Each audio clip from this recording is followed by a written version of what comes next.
नमस्कार, आपका स्वागत है हमारे चैनल पर। वॉशिंगटन डीसी में एक काफी दुखद घटना घटी है जिसने अमेरिका को झकझोर कर रख दिया है। एक यात्री विमान और एक अमेरिकी सेना का हेलीकॉप्टर बुधवार रात वॉशिंगटन के Ronald Reagan Washington National Airport के पास हवा में टकरा गए। टकराने के बाद दोनों विमान पोटोमैक नदी में गिर गए। यह टक्कर स्थानीय समय के अनुसार रात करीब 9 बजे हुई थी। अब तक कम से कम 18 शव नदी से बरामद किए गए हैं और भारी ठंड के बावजूद बचाव अभियान जारी है। इस त्रासदी ने पूरे देश को शोक में डुबो दिया है। राष्ट्रपति डोनाल्ड ट्रंप ने इसे एक भयावह दुर्घटना बताया है और कहा है कि इसे रोका जा सकता था। यह दुखद विमान दुर्घटना पीएसए एयरलाइंस द्वारा संचालित अमेरिकन ईगल फ्लाइट 5342 के साथ घटी है। यह एक बम्बार्डियर CRJ-700 रीजनल जेट था जिसमें 60 यात्री और 4 चालक दल के सदस्य सवार थे। यह विमान विचिया कैंसास से रवाना हुआ था और जब टक्कर हुई तब यह रीगन नेशनल एयरपोर्ट के पास अपनी यात्रा खत्म करने के बेहद करीब था। इस घटना में शामिल अमेरिकी सेना का हेलीकॉप्टर एक स्कोरोस्की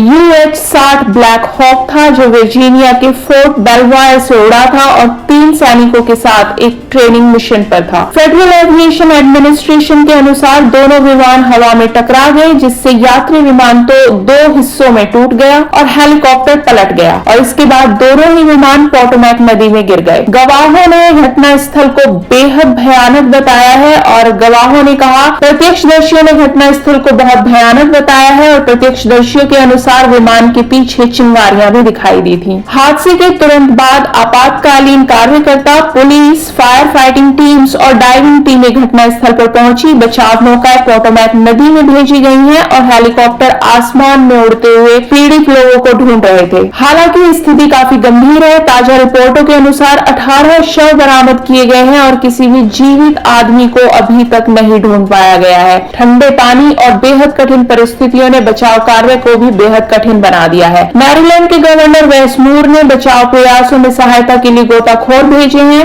FBI के वॉशिंगटन क्षेत्रीय कार्यालय ने भी जांच में शामिल होने का ऐलान कर दिया है। NTSB राष्ट्रीय परिवहन सुरक्षा बोर्ड इस घटना की जांच को लीड कर रहे हैं और FAA और अन्य एजेंसियां भी इस मामले में सहयोग कर रही हैं। शुरुआती रिपोर्टों के अनुसार जांचकर्ता विमान और हवाई यातायात नियंत्रण के बीच संचार पर, कम्युनिकेशन पर ध्यान केंद्रित करेंगे। साथ ही विमान की अचानक ऊंचाई खोने की भी जांच की जाएगी। विमान दुर्घटना के गवाहों ने इस हादसे के बारे में बयान दिए हैं। प्रत्यक्षदर्शियों के अनुसार आसमान में एक सफेद चमक दिखाई दी थी और विमान असामान्य पैटर्न पर उड़ते देखे गए थे। नजदीकी कनेडी सेंटर से मिली फुटेज में 2 रोशनी के सेट एक साथ मिले और फिर एक आग का गोला बन गया।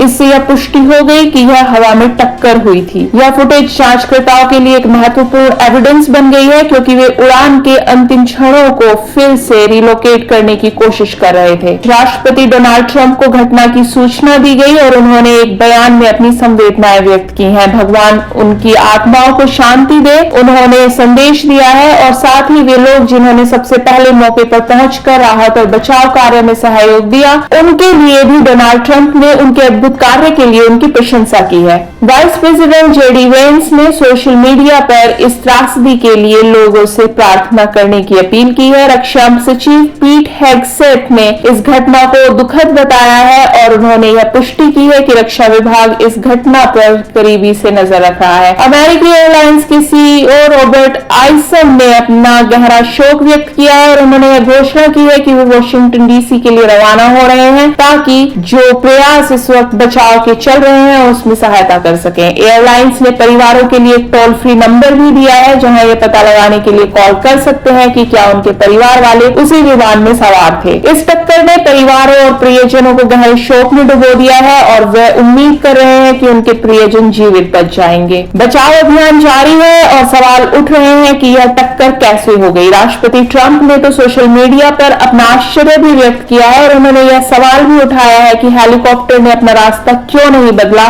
और क्यों हवाई यातायात नियंत्रण ने निर्णायक रूप से हस्तक्षेप नहीं किया। डोनाल्ड ट्रंप ने अपने ट्वीट में लिखा है कि यह एक बेहद भयंकर स्थिति है और ऐसा लगता है कि इससे बचा जा सकता था। इस घटना की जांच में कई महत्वपूर्ण चीजों पर ध्यान केंद्रित किया जाएगा जिसमें दोनों पायलटों के एक्शंस, हवाई यातायात नियंत्रण से उनका कम्युनिकेशन और दुर्घटना के समय मौसम की स्थिति शामिल है। FAA ने वॉशिंगटन रीगन नेशनल एयरपोर्ट पर सभी उड़ानों को शुक्रवार तक के लिए ग्राउंड कर दिया है और जिन उड़ानों की योजना यहां लैंड करने की थी उन्हें डलास इंटरनेशनल एयरपोर्ट की तरफ मोड़ दिया गया है। वॉशिंगटन DC के पास हवा में हुई इस टक्कर ने पूरे देश को शोक में डुबो दिया है। जांच के साथ ही इस चीज पर भी जांचकर्ताओं का ध्यान रहेगा कि पीड़ितों के परिवारों को सहारा दिया जाए, उन्हें सपोर्ट दिया जाए और ये सुनिश्चित किया जाए कि इस तरह की त्रासदी फिर से ना हो। रक्षा सचिव पीट हेगसेथ ने कहा कि प्रार्थना उन सभी प्रभावित आत्माओं और उनके परिवार वालों के लिए।